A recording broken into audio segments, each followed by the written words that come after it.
Guys, magandang hapon po sa inyong lahat ng ating mga viewers. Kasama ko po ngayon si Kuya Jeff. Gwapo ito. Ayan o. Hello. Ayan o. So guys, una-una batiin ko lang lahat ng mga aking mga taga-subaybay sa aking munting channel. Ipakita ko lang po sa inyo itong nandito kami ngayon sa fabrication.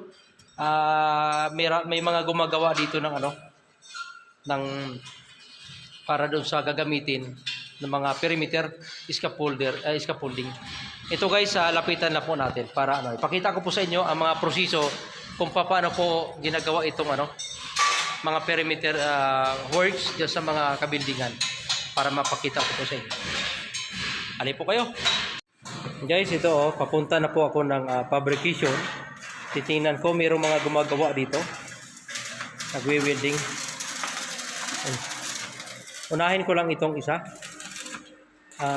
Dito ako kasi medyo against the light. Ayan. Yun ang kanila mga ginagawa. Tingnan natin.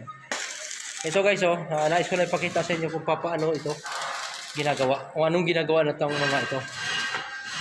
Para ba sa yung mga ginagawa na yan? Sa scaffold po. Sa scaffold. Anong tawag niyan? Bracket. Bracket. Para patungan sa mga Spider-Man na scaffolder. Ganun ba yun? So, ibig sabihin, itatak mo yung mga yan at ipo-full weld. Saan ba yung na medyo tapos na? Pwede mo may pakita mo sa... Ito. Ayan o. Ipo-full weld ka na ba? Ipo-full weld. Yung tapos na. Yung doon. Okay. Pwede bang kuhanin mo yung isang tapos na para may pakita natin yung pagka-welding?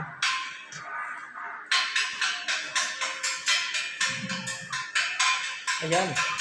So, madaming naman pala, Ito ba yun? So, ito yun. So, madami na pala, Okay. So, paano pagkabit niyan pag kunwari ganyan? Paano pagkakabit niya sa building? Ibig sabihin, labas ng building, ganun dapat, So, Pasok na ito, ipasok. ipapasok siya dyan, Yung tie rod. Tie rod. Okay. So, kapag naipasok dyan, saan naman ikakabit yung para maging patungan sa taas? Dito po. Ito sila dito. Okay. Lamang dito. Okay. Guys, ito yun. Ito pakita ko sa inyo. Sige, lang muna. Papakita ko sa inyo. Ganito po ang tamang proseso, lalo sa mga building, mga perimeter area. Ito yun. Dito siya idadaan dito sa area. Ito ipapasok dito. Hindi naman nakikita ito. Ito, buhatin mo. Dito, ito tusok dito kasi ito tie rod ito. Pag itusok dito, magkakaroon sila ng lock. Ayan Ayan, kunyari ilalak dito. So, pag nailak na, dito na magkakaroon ng scaffold ito. So, magkakaroon din ng scaffold dito at ito magkakaroon ng mga platform itong area nito. So, ganun po siya guys. At mamaya ikot po tayo doon sa area na kung saan ikakabit na po ito at nakabit ng iba. Makapakita ko po sa inyo. Ito yung mga pinakapatungan kapag gumagawa sa mga labas ng building. Ganun po dapat guys para tipid po tayo sa materialis. Ang haba po nito is nasa mga 1.2. Itong haba nito 1.2 nga doon. Yun yung pinakapatungan ng mga tao habang gumagawa sila sa labas ng building. So hindi siya basta-basta naguguho kasi po siya ito, naka-tie rod po. Ito tie rod ito Yan, ilalak yan dyan Yan. Pag nilagyan ng wing nut, mag-lock yan. Okay, ikot po tayo guys, samahan niyo po ako. Guys, ito na ngayong mga nakabit na. Pakita ko po sa inyo. Yan.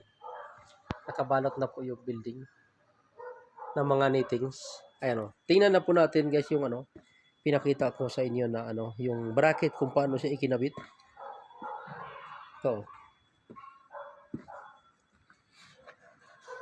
Ayan. Yan po guys So ito yung wing nut ito. Wing nut ito. Ito yung tie rod. Actually, itong tie rod, bago ito mabuhusan itong wool na ito, ipinakain na po ito na nakati ang dulo. Para makain yung pag binuhusan siya, hindi niya siya mahuhugot. So, saka ito ikinabit itong tinatawag na bracket ito. Bracket ito kung tawagin ito. Ito, bracket yan. Bago ikinabit. So, ito na ngayon yun guys, oh. Dito naglalagay ng mga pipe. Ito. Sahig at dito na yun. Ayan. So, kung makikita po natin guys ito, oh. So, no need na po na maglagay ng scaffolding. Kung mapapansin po natin sa ibang mga building, sa mga perimeter area or sa labas, nagtatayo pa ng mga scaffolding katulad nito. Magi-scaffold po sila sa areang ito. Pero ito ngayon hindi na, nakahangir lang po ito. Ayan, oh. Nakahangir lang, ayan, oh. Yan na yung mga bracket na yan. Bracket ito. Yan yung mga bracket. Ito. Yan ang sumasalo na hanggang pataas na po yan. Ayan, oh. So, ito na siya. So, itong areang ito, kaya meron nilagyan ng yero, pinaka-tape, para kasi dito dinadaanan itong area ito. Ito pinakadaan. Yan, may dumadaan. Kaya nilagyan ng pinaka-canopy. Lagyan ng yero, inatipan dyan. So, yan kung mapapansin natin, ito na yun. Yung mga nakabit na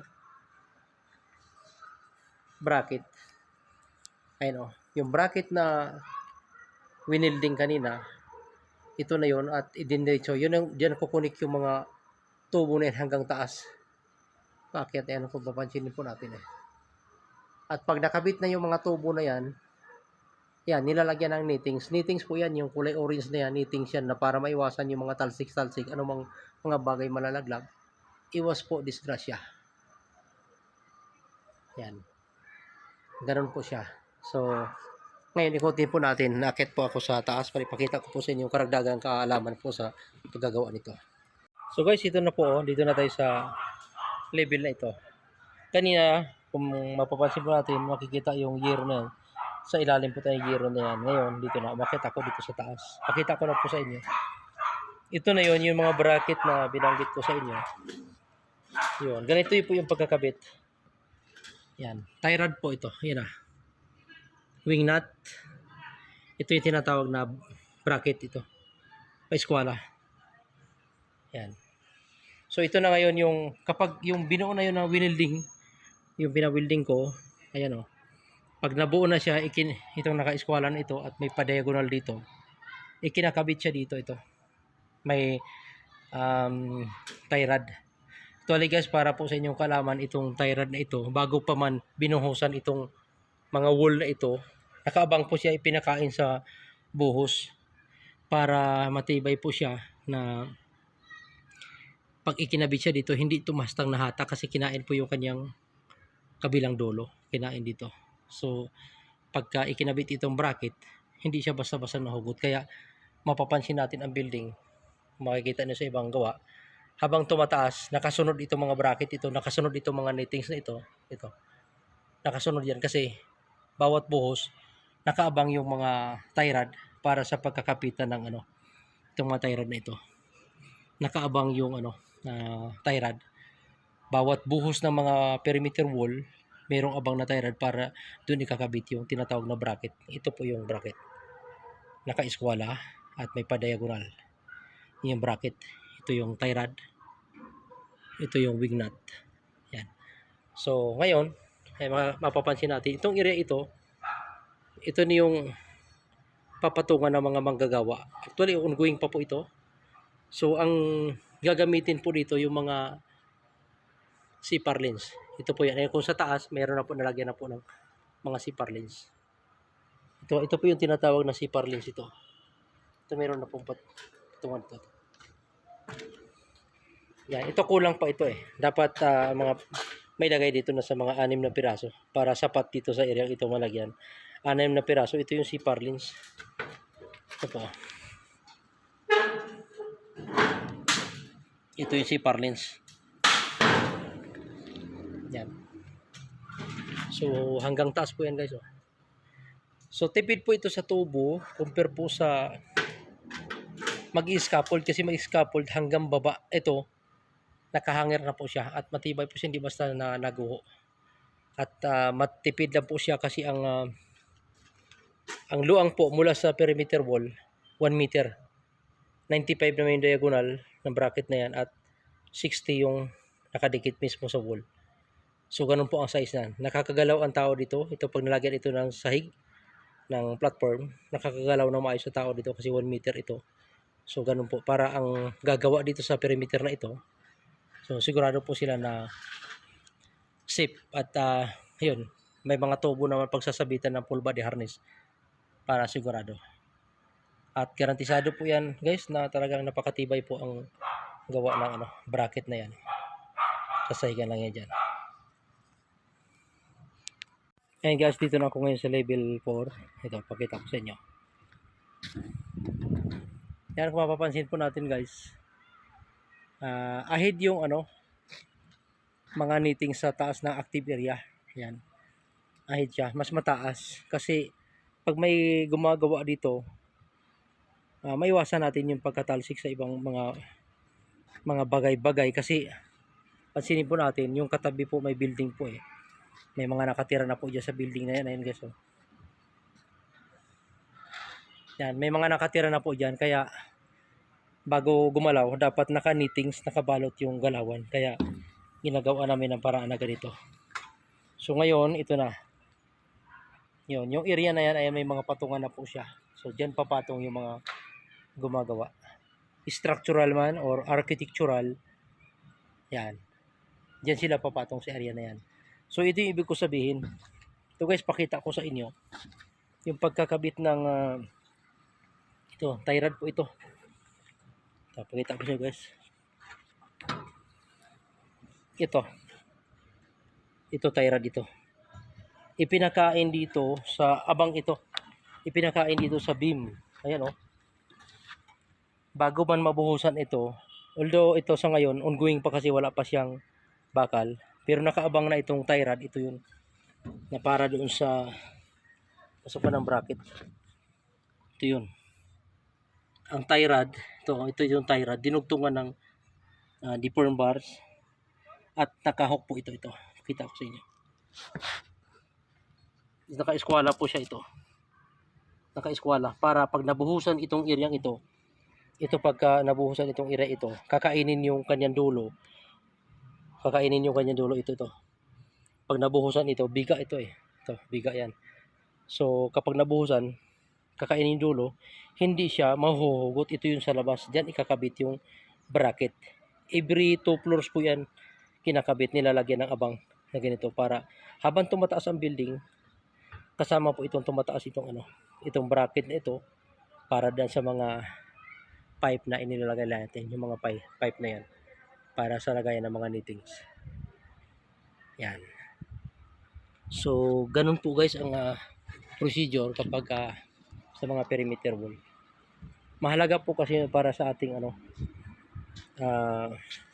safety works, yung mga kailangan safe ang mga manggagawa. So, ayan. May mga knittings, naka-ahid po siya. Ongoing po ito. Actually, wala pong gumagawa. Tinaan ko lang po ng break time para walang maingay. Ongoing po ito. Marami pong tao gumagawa nito. Bali, tinaan ko lang ng break time para hindi po maingay. Ayan. Yan yung mga knittings natin. Dipinsa po yan. Iwas po yan. Para ligtas yung mga manggagawa. Saan mang aspito ng gawain. Pag perimeter, dapat ganun po talaga. Meron po tayong mga knittings or mga pipes pagkakabitan yan.